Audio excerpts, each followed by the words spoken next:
তুই না বললি গ্রামে নিয়ে যাবি, আবার এখানে আনলি কেন? আপনি এখন থেকে এখানেই থাকবেন। না না দাদু ভাই করতে হবে না। দাদু ভাই আমার বাসায় যাবে। আপু তুমি বাসায় নিয়ে চলো দাদু ভাইকে। আপু আমি দাদু ভাইয়ের সাথে আর কথা বলবো না, কোনো কথা বলবো না। তবু বাসায় নিয়ে যাবো দাদু ভাই, প্লিজ আমি নিয়ে যাবো দাদু ভাইকে। বলে পাঠিয়ে দিব। আরে রফিক ভাই কেমন আছেন? কি শেষ পর্যন্ত আসলেন তো? বলছিলাম না আমি ইটি রয়েছে গোল। সকালে যেখানে থাকবেন দুপুরে দেখবেন উল্টা পাশে, আবার রাতে দেখবেন ঠিক আগের জায়গায় ঘুরতে ঘুরতে চলে আসছেন।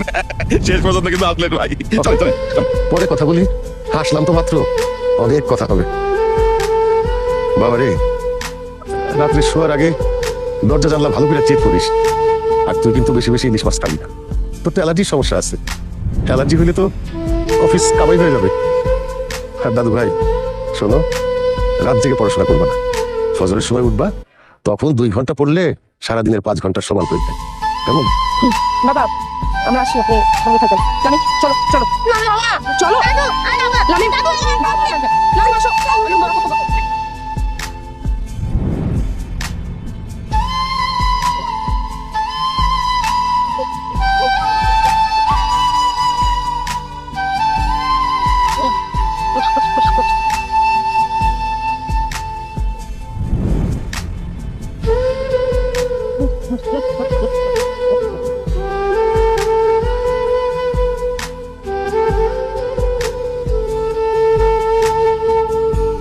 কি ব্যাপার কাকা, কোনো সমস্যা?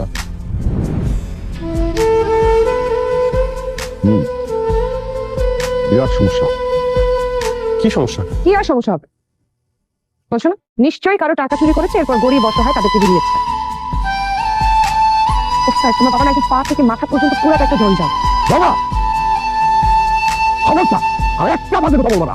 এক্সকিউজ মি, তুমি যদি আমার নিয়ে হতো না, একটা থাপ্পড় দিয়ে তোমার 32টা দাঁত ফেলে দিতাম। হ্যালো, আপনি আমার বাড়িতে দাঁড়িয়ে আমাকে চেক করছেন? হ্যাঁ চেক করছি, কারণ তুমি একটা ব্যাপক নিয়ে। আর এই যে দাঁড়িয়ে আছে তোমার স্বামী, একটা অনুমতিহীন অমান্য। ও মাই গড, কাকা আপনি কিন্তু আমাকে অপমান করছেন। অপমান বোঝো? হ্যাঁ, আর এটা বোঝো না রফিক ভাই তোমার কে, তোমার জন্য কি করেছে, তোমার সাথে তার সম্পর্ক।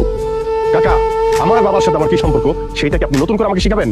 হ্যাঁ শেখাবো, কারণ আজ যদি তোমাকে না শেখাই, পরে শিখলেও আর কোনো কাজে আসবে না। আমি আসছিলাম তোমাকে অন্য একটা খবর দিই। এখন দেখলাম যে অন্য খবর দেওয়ার আগে তোমার চোখে আঙুল দিয়ে দেখিয়ে দিতে হবে রফিক ভাই তোমার কে, তুমি তার কি, তুমি কি। আমি আসলে কে মানি? আমি সাইফ চৌধুরী, আমার বাবা রফিক চৌধুরী, আমার মায়ের নাম নাজমা চৌধুরী। না, তুমি তোমার বাবা মা সম্পর্কে জানোই।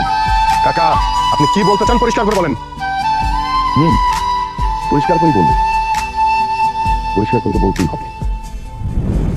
আমরা সবাই জানি রফিক ভাই কেমন মানুষ, কতটা পরোপকারী। রফিক ভাই একদিন বাজার থেকে ফিরেছিল, হঠাৎ ডাস্টবিনের পাশে একটা শিশুর কান্না শুনি। তারপর সেই শিশুটিকে গিয়ে কোলে তুলে নেয়। সে ভেবে পায় না এই শিশুটিকে নিয়ে কোথায় যাবে, কি করবে। এই বাচ্চাটাকে নিয়ে আমার বৃদ্ধাশ্রমে আসবে, আমার সাথে পরামর্শ করি। আমি তাকে বলি বাচ্চাটাকে নতুন খাবার দিয়ে দিতে।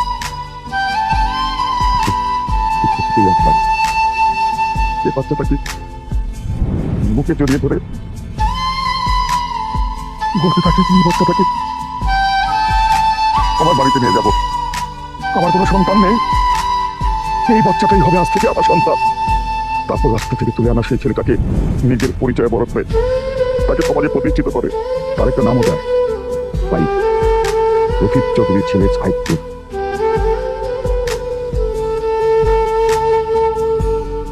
কাকা সেই মানুষটা আমাকে রাস্তা থেকে কুড়ায় আয় না, একটা পরিচয় দিল, সমাজে আমার একটা জায়গা দিল। আমি আমি তার বৃদ্ধাশ্রমে রেখে আসছি কাকা, আমি তার বৃদ্ধাশ্রমে রেখে আসছি কাকা। আমি আমি কাকা। রফিক ভাই খুবই অসুস্থ, যদি মন চান একবার দেখে এসো।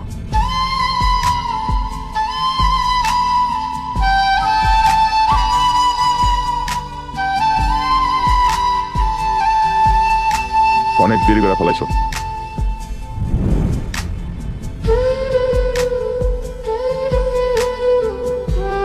এই ছবিটা খাওয়া কোন বুকে মুচ্ছে নিয়ে জোড়া রাখ।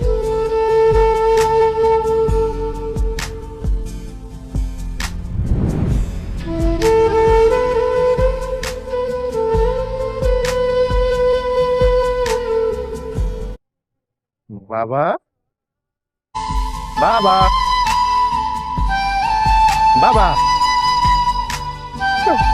বাবা বাবা বাবা বাবা বাবা বাবা তুমি কোনোদিন আমার কোনো আশা অপূর্ণ রাখো নাই বাবা। আমরা অনেক আশা করে আসছি বাবা। বাবা তোমার তোমার বৌমা আসছে, লামিম তোমার দাদু ভাই। বাবা তোমার দাদু ভাই আসছে। বাবা আমরা অনেক আশা করে আসছি বাবা, তুমি আমার মাফ করবা। আমাকে আমাকে বুকে জড়িয়ে ধরে বলবা যা তোর মাফ করে দিলাম।